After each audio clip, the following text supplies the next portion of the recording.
ശ്രീ അബ്ദുൾ റഹ്മാൻ. ബഹുമാനപ്പെട്ട minister, ധനകാര്യമന്ത്രിയുടെ budget പ്രസംഗം കേട്ടപ്പോൾ ഒരു ജൂനിയർ ഗോർബച്ചേവ് നിയമസഭയിൽ പ്രസംഗിക്കുകയാണോ എന്ന് ഞാൻ സംശയിച്ചു. ഗോർബച്ചേവ് അവസാനം കൊണ്ടുവന്ന പെരിസ്ട്രോയ്ക്ക, ഗ്ലാസ്നസ് എന്നീ ആശയമാറ്റത്തോടെ സോവിയറ്റ് റഷ്യയിൽ കമ്മ്യൂണിസ്റ്റ് ഭരണം തരിപ്പണമായി. അതുപോലെ ഇതുവരെ CPM തുടർന്നു വന്ന നയം മാറ്റി സ്വകാര്യവൽക്കരണവും ഉദാരവൽക്കരണവും കൊണ്ടുവന്ന് ധനമന്ത്രി പിണറായി സർക്കാരിനെ തീവ്ര വലതുപക്ഷത്തേക്കും മുതലാളിത്ത സമീപനത്തിലേക്കും നയിക്കുന്നു എന്നാണ് സർ ജനങ്ങൾ മനസ്സിലാക്കുന്നത്. എന്താണ് സർ ഈ അടുത്ത കാലത്ത് മാത്രം ഇങ്ങനെ നയമാറ്റത്തിന് കാരണം? 2010 ജൂലൈ 20 BS മന്ത്രിസഭയിലെ വിദ്യാഭ്യാസ മന്ത്രിയായിരുന്ന Shri MA baby UPA government foreign university കൊണ്ടുവരാൻ ഉദ്ദേശിക്കുന്നതിനെ സംബന്ധിച്ച് ശ്രീ രവീന്ദ്രനാഥിൻ്റെ ചോദ്യത്തിന് മറുപടി പറഞ്ഞത് അത് ഉന്നത വിദ്യാഭ്യാസത്തിന് വളർച്ചയ്ക്ക് വിഘാതമാവും, LDF എതിർക്കും എന്നാണ്. 2009, 14, 19 പൊതു തെരഞ്ഞെടുപ്പുകളിൽ ഉന്നത വിദ്യാഭ്യാസ മേഖലയിൽ വിദേശ മൂലധനം അനുവദിക്കില്ല എന്ന നിലപാട് സ്വീകരിച്ചു. 2021 ജനുവരി 15 ശ്രീ തോമസ് ഐസക് ഈ സഭയിൽ നടത്തിയ ബഡ്ജറ്റ് പ്രസംഗത്തിൻ്റെ 39, 40, 41 പേജുകളിൽ ഉന്നത വിദ്യാഭ്യാസ മേഖലയെ പുഷ്ടിപ്പെടുത്തുന്നതിന് വേണ്ടി 21 നിർദ്ദേശങ്ങൾ മുമ്പോട്ട് വെച്ചിട്ടുണ്ട്. അതിലൊന്നും വിദേശ സ്വകാര്യ യൂണിവേഴ്സിറ്റികളെക്കുറിച്ച് പറയുന്നില്ല. ഈ 2003 ജനുവരി 7 പോളിറ്റ് ബ്യൂറോ UGC കരട് രേഖയിൽ നിന്നും വിദേശ സർവകലാശാല ആരംഭിക്കണമെന്നത് പിൻവലിക്കണം എന്നാവശ്യപ്പെട്ടു. ഇപ്പോൾ ഈ നിലപാട് മാറ്റാൻ പെട്ടെന്ന് എന്താണ് കാരണമുണ്ടായത്? UDF ഗവൺമെൻറ് സ്വകാര്യ മേഖലയിൽ വിദ്യാഭ്യാസ സ്ഥാപനം കൊണ്ടുവന്നപ്പോൾ അന്ന് LKG മുതൽ യൂണിവേഴ്സിറ്റി വരെ സമരം പ്രഖ്യാപിച്ചവരാണ് നിങ്ങൾ. അതുകൊണ്ട് കൂത്തുപറമ്പിൽ വെടിയേറ്റ് മരണപ്പെട്ടവരോട് മാത്രമല്ല, MSFന്റെ സംസ്ഥാന പ്രസിഡന്റ് ശ്രീ PK നവാസ് പറഞ്ഞതുപോലെ കേരളത്തിലെ വിദ്യാർത്ഥി സമൂഹത്തോട് ഒന്നടങ്കം നിങ്ങൾ മാപ്പ് ചോദിക്കണമെന്ന അഭിപ്രായം ഞങ്ങൾക്കുണ്ട് സാർ. 9, 10, 15, 28, 32, 36, 37 തുടങ്ങിയ പേജുകളിലാണ് സ്വകാര്യ ഇടപെടലിനെ കുറിച്ച് പ്രോത്സാഹിപ്പിക്കുന്നത്. പേജ് 42 വിദേശ സർവകലാശാല ക്യാമ്പസ് സ്ഥാപിക്കുന്നതിന് പരിശോധിക്കാം എന്നും പറയുന്നു. മന്ത്രി പ്രസംഗം ആരംഭിച്ചപ്പോൾ ഭരണപക്ഷം ഒന്നടങ്കം ഡെസ്കിലടിച്ച് പ്രോത്സാഹിപ്പിച്ചു. കാര്യങ്ങളിലേക്ക് പ്രവേശിച്ചപ്പോൾ ഡെസ്കിലടി കുറവായി. ഭരണകക്ഷിയിലെ ചെറുപ്പക്കാർക്ക് ഈ നയം മാറ്റം ഇഷ്ടപ്പെട്ടില്ല. CPM മെമ്പർമാർ തീരെ പ്രോത്സാഹിപ്പിച്ചില്ല. അവർ പ്രതിപക്ഷത്താണ്, അവർ പ്രതിഷേധത്തിലാണ്. സർ, അവർ ഞങ്ങളുടെ കൂടെ ആയിരുന്നപ്പോൾ എന്തൊരു അഭിമാനമുണ്ടായിരുന്നു, അന്തസ്സുണ്ടായിരുന്നു, നിലവാരമുണ്ടായിരുന്നു. ഇപ്പോൾ CPMൻ്റെ അവഗണന, ധാർഷ്ട്യം സഹിക്കുകയല്ലാതെ മറ്റെന്ത് മാർഗം സർ? മന്ത്രിമാരായ ശ്രീ അനിലിനും ശ്രീമതി ചിഞ്ചുറാണിക്കും ഉദ്ദേശ പൂർത്തീകരണത്തിന് നന്മകൾ നേരുന്നു സാർ. പേജ് 188, 189 പേജിലാണ് സാർ നവകേരള സദസ്സിനെ കുറിച്ച് പ്രതിപാദിക്കുന്നത്.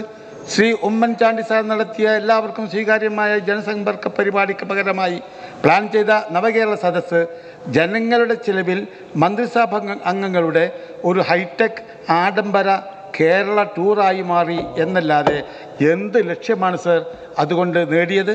ഞങ്ങളെക്കാൾ അത് മനസ്സിലായത് ശ്രീമതി ശൈലജ ടീച്ചർക്കും ശ്രീ ചാഴിക്കാടൻ MP-ക്കുമാണ് എന്ന് ഞങ്ങൾക്ക് അഭിപ്രായമുണ്ട്. നവകേരള സദസ്സിൽ ഉയർന്ന പദ്ധതികൾക്കും നിർദ്ദേശങ്ങൾക്കും 1000 കോടി രൂപ നീക്കിവെക്കുന്നു എന്നാണ് 180, 189 പേജുകളിൽ പറയുന്നത്.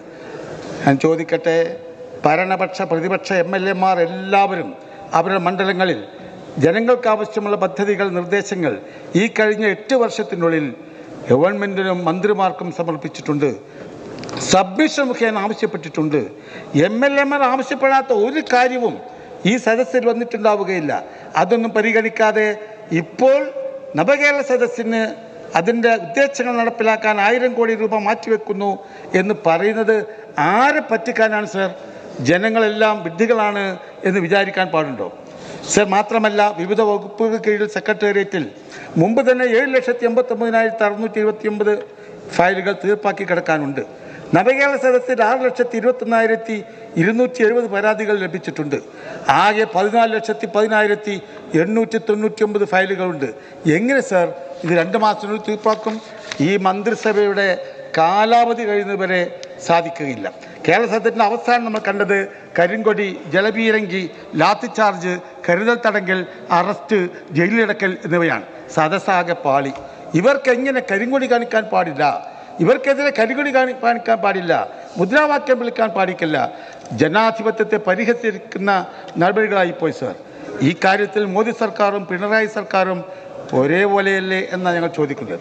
കേരള മോഡൽ വികസനം കേരളത്തെ ലോകോത്തര നിലവാരത്തിലേക്ക് ഉയർത്തുമെന്നൊക്കെ പറയുന്ന മന്ത്രിക്ക് അറിയാവുന്നതും എന്നാൽ സഭയിൽ അദ്ദേഹത്തിന് പറയാൻ സാധിക്കാത്തതുമായ ചില വസ്തുതകളുണ്ട്.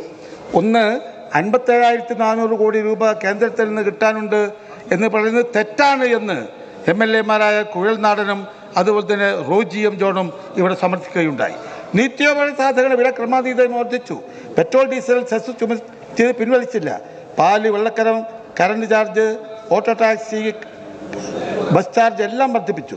ഒരു തരത്തിലും സഹിക്കാൻ സാധിക്കാത്ത വിധത്തിൽ കെട്ടിട ഉടമകൾക്ക് ഫീസും ടാക്സും വർദ്ധിപ്പിച്ചു. സർക്കാർ ജീവനക്കാർക്ക് DA കുടിശ്ശികയില്ല, ലീവ് സറണ്ടർ ഇല്ല, ഫിറ്റ്നസ് ബെനിഫിറ്റ് ഇല്ല. കഴിഞ്ഞ 8 വർഷം ഭരണത്തിലുണ്ടായിട്ടും പങ്കാളിത്ത പെൻഷനെ പറ്റി പല തീരുമാനമെടുക്കാതെ ഇപ്പോൾ പഠിക്കാൻ സമിതിയെ നിയോഗിക്കുന്നു. കൊണ്ട് ലോകോത്തര നിലവാരത്തിലേക്ക് കേരളത്തിനെ ഉയർത്തുമെന്ന് പറയുന്നതിന് പകരം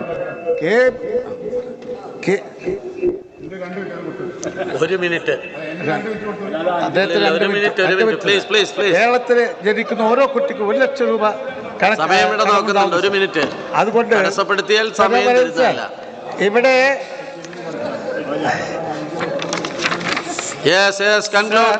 ചെക്ക് കേസുകൾക്കും അതുപോലെ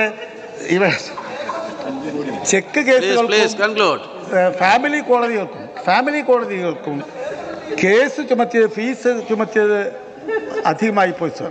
ഈ രണ്ടും പിൻവലിക്കണം എന്നാണ് ഞങ്ങൾ ആവശ്യപ്പെടുന്നത്. സർ, ഈ ബഡ്ജറ്റിൽ മലപ്പുറം ജില്ലയിലെ ഏക മെഡിക്കൽ കോളേജായ മഞ്ചേരി മെഡിക്കൽ കോളേജിന് ജില്ലാ അതുപോലെ ജനറൽ ആശുപത്രിക്ക് വികസിപ്പിക്കാൻ 50 ഏക്കർ സർവകക്ഷി കണ്ടെത്തിയത് അത് ഏറ്റെടുക്കാൻ ഈ ഗവൺമെൻറ് ഒരു നയാ പൈസ പോലും ഈ ബഡ്ജറ്റിൽ കണ്ടില്ല. ജസീര ജംഗ്ഷൻ തിരടി വരെയുള്ള റോഡ്, വരെയുള്ള റോഡ് പുനരുദ്ധരിക്കാൻ പൈസയില്ല. ഹൈസ്കൂള് പുല്ലൂർ UP സ്കൂൾ ഹൈസ്കൂളാക്കി ഉയർത്തുന്നില്ല. ഇന്ത്യൻ മുനിസിപ്പാലിറ്റിയിലെ എലംബ്ര സ്കൂളിന് LP അവസാനിപ്പിക്കാൻ ഒരു വാക്ക് 2 മിനിറ്റ് സർ. ഉപയോഗിച്ചിട്ട് 2 മിനിറ്റ് എനിക്ക് തന്നിട്ടുണ്ട് സർ. 2 മിനിറ്റ് എനിക്ക് തന്നു സർ. മുസ്ലിം ലീഗിൽ നയമുണ്ട്. ഈ നയം കോൺഗ്രസ് പരാജയപ്പെട്ടെടുത്ത് BJP അധികാരത്തിൽ വരുന്നു. അതുകൊണ്ട് വരുന്ന ലോക്സഭാ തെരഞ്ഞെടുപ്പിൽ ഇന്ത്യയിൽ എല്ലാ സംസ്ഥാനങ്ങളിലും വേരോട്ടമുള്ള ഇന്ത്യൻ നാഷണൽ കോൺഗ്രസ് വിജയിക്കണം, അധികാരത്തിൽ വരണം എന്ന് ഞങ്ങൾ ആഗ്രഹിക്കുന്നു. അതിനുവേണ്ടി മതേതര കക്ഷികൾ ഒന്നിക്കണമെന്നാണ് ലീഗ് ആവശ്യപ്പെടുന്നത്. ഭരണപക്ഷത്തെ എല്ലാ അംഗങ്ങളും ഈ സഭയിൽ കോൺഗ്രസിനെ ശക്തമായി എതിർക്കുന്നത് നമ്മൾ കാണുകയാണ്. ഞാൻ ചോദിക്കുന്നത്, കോൺഗ്രസിനെ മാറ്റിയാൽ BJP അല്ലാതെ കേന്ദ്രത്തിൽ അധികാരത്തിൽ വരുന്ന നിങ്ങൾ കാണുന്ന ബദൽ ഏതാണ് എന്ന് പറയാൻ കഴിയുമോ എന്നുള്ളതാണ്. ശ്രീ കെ ടി ജലീൽ ലീഗിനെ ചീത്ത വിളിക്കാൻ CPM കൊണ്ടു നടന്നിരുന്ന ഒരു കോടാലിയായിരുന്നു ജലീൽ. അതിന് അദ്ദേഹത്തിന് മന്ത്രിസ്ഥാനം പ്രതിഫലമായി ലഭിച്ചു. ഇനിയും വല്ലതും കിട്ടുമോ എന്നാണ് പരിശോധിക്കുന്നതെങ്കിൽ ഒന്നോർക്കുന്നത് നല്ലതാണ്. നിങ്ങളുടെ നേതാവ് CPM-ന്റെ സംസ്ഥാന സെക്രട്ടറി ഗോവിന്ദൻ മാസ്റ്റർ പറഞ്ഞത് ലീഗ് ജനാധിപത്യ മതേതര സംഘടനയാണ് എന്നാണ്.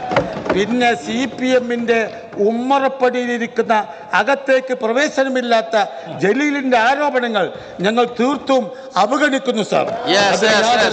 മറുപടിയിൽ പിണറായി സർക്കാർ അധികാരത്തിൽ തുടർ ഭരണത്തിൽ വന്നപ്പോൾ എല്ലാ ഭരണകക്ഷി അംഗങ്ങളുടെയും ഭാവം മാറി അഹങ്കാരമായി വിരക്തിയായി ശ്രീ ബാലചന്ദ്രൻ ചുള്ളിക്കാട് എഴുതിയതുപോലെ തൊഴിലാളികൾ